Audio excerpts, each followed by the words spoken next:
গত July August পঙ্গুত্ববরণকারীদের পুনর্বাসনের দাবিতে জাতীয় অর্থোপেডিক হাসপাতাল ও পুনর্বাসন প্রতিষ্ঠানের সামনে ১৩ নভেম্বর সকাল হতে মধ্যরাত পর্যন্ত পঙ্গুত্ববরণকারীরা রাস্তায় অবস্থান গ্রহণ করে। সকালে পঙ্গু হাসপাতালে স্বাস্থ্য উপদেষ্টার পরিদর্শন ছিল, কিন্তু পঙ্গুত্ববরণকারীরা তাদের দাবি ও সমস্যাগুলি স্বাস্থ্য উপদেষ্টার নিকট উপস্থাপন করতে পারেনি, যার ফলে তারা রাস্তায় অবস্থান কর্মসূচি পালন করছে। তারা বলেন, আমাদের নিকট ৪ উপদেষ্টা না আসা পর্যন্ত আমরা এই অবস্থান কর্মসূচি প্রত্যাহার করব না। রাত 11:30টায় সমন্বয়ক হাসান আবদুল্লাহ তাদের কথাগুলো সরাসরি শুনেন এবং এই বিষয়গুলি উপদেষ্টাদের নিকট উপস্থাপন করার জন্য সময় চান।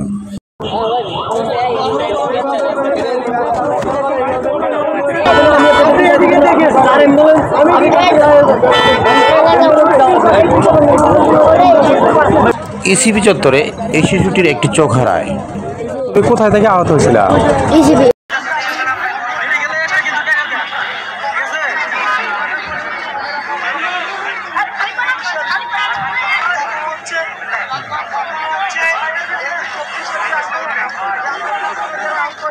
भाई माइके कौन माइके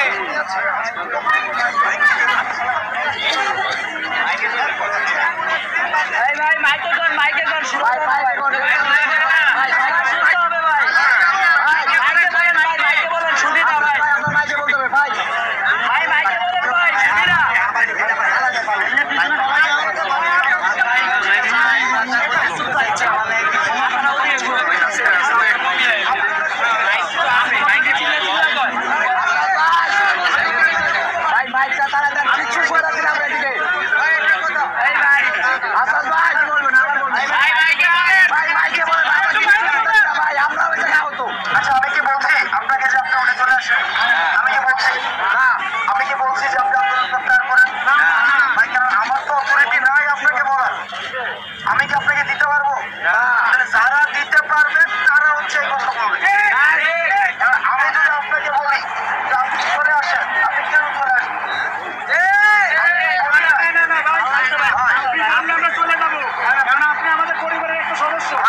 আমার 3 মাস পরে আমার ভাই এখন রাস্তায় এসে গিয়ে আমার জন্য সবচেয়ে লজ্জা।